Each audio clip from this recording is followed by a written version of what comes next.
बिस्मिल्लाहिर्रहमानिर्रहीम अस्सलाम वालेकुम वरहमतुल्लाहि वबरकातुहू। आज का सवाल बहुत पेचीदा और बहुत अहम सवाल है। सवाल क्या है, मैंने शादीशुदा लड़की से ज़िना किया, ज़िना वाले हमल से बेटी पैदा हो गई, क्या इसका निकाह टूट गया? बच्चे का नस्ब किसकी तरफ होगी, निस्बत किसकी तरफ होगी? दो सवाल है, निकाह टूटा है या नहीं टूटा है, और बच्चे की निस्बत किसकी तरफ होगी। ये दोनों सवाल हैं। मैं दोनों का ही जवाब आपको दूंगा।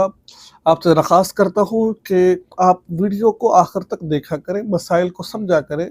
इंशाअल्लाह अल अज़ीज़ आपको बहुत ज़्यादा फ़ायदा होगा। अगर आपके मतलब के मसले नहीं है फिर भी सुना करें। आने वाले वक्त में आपको किसी को बताना पड़ जाता है, किसी को कुछ सिखाना पड़ जाता है, किसी का मसला होता है उसको जवाब देना पड़ जाता है, तो फिर ये आपको पता होना चाहिए दीन के मसले हैं। एक बात हमेशा ज़हन में रखिए कि जब शादीशुदा औरत से या किसी भी औरत से ज़िना किया जाता है तो उससे निकाह नहीं टूटता है, ठीक है। तो उससे उसके शौहर का उसका निकाह नहीं टूटता, इल्ला ये कि जब ज़िना करने वाला ससुर हो तो उसका उसके शौहर से निकाह टूट जाता है। ज़िना करने वाला बेटा हो तो उसका उसका शौहर से निकाह टूट जाता है।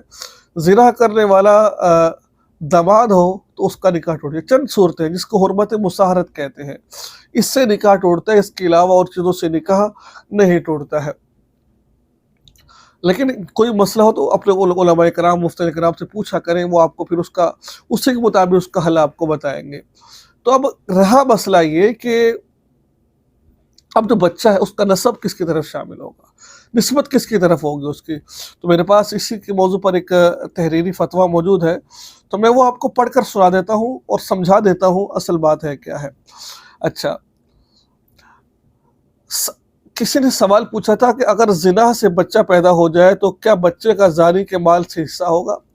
यानी कि अगर किसी ने ज़िना किया एक अजनबी औरत से, उससे बच्चा पैदा हो गया, अब क्या वो जो बच्चा है और जिसके हमल यानी कि जिससे पैदा हुआ है, जिसके नुतफे से पैदा हुआ है, क्या वो इसके माल का विरासत में हिस्सा बनेगा कि नहीं बनेगा, ये सवाल है।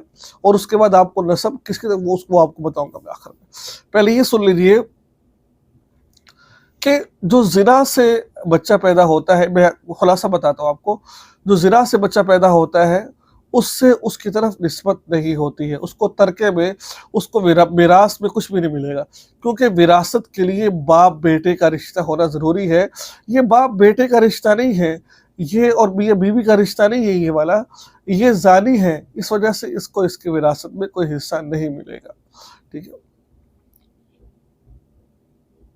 हाँ, आगे क्या बता रहे हैं कि हाँ, अगर ज़ानी अपनी मुज़य्यना से निकाह कर ले, यानी कि एक औरत से ज़िना किया है, ठीक है, और ज़िना करने के बाद उसी से उसने निकाह कर लिया और 6 माह के अंदर अंदर बच्चा पैदा हो गया, और निकाह के बाद 6 महीने बाद इस अमल से बच्चा पैदा हो तो वो बच्चा साबितुन नसब होगा।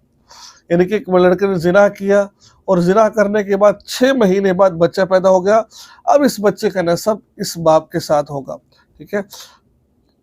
लेकिन अगर निकाह के बाद 6 महीने करने से पहले ही बच्चा पैदा हो गया तो फिर इस बच्चे का इस ज़ानी से नसब साबित नहीं होगा और वो बच्चा वल्दुल ज़िना ही कहलाएगा। अलबत्ता इस सूरत में अगर ज़ानी इस बच्चे के बाप होने के करार कर लेता है और ज़िना का जिक्र नहीं करता तो भी इस बच्चे का नसब इससे साबित हो जाएगा, ठीक है।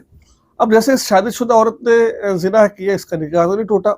अब वो कह रही है कि इस दौरान मेरे शौहर ने मेरे साथ हममिसरी नहीं की, जैसे शौहर बाहर थे कोई और बच्ची पैदा हो गई है, तो अब बच्ची जिसकी है तो अब नसब तो जो है ना वो यानी कि उसके बाप के साथ शामिल, क्योंकि बच्ची किसी और के हमल से पैदा हुई, वल्दुल ज़िना बच्ची है ये।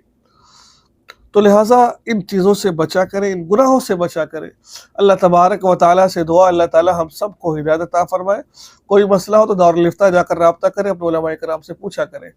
तो दुआ में याद रखें, चैनल को सब्सक्राइब करें और फेसबुक पेज को आगे शेयर ज़रूर करें। अस्सलाम वालेकुम।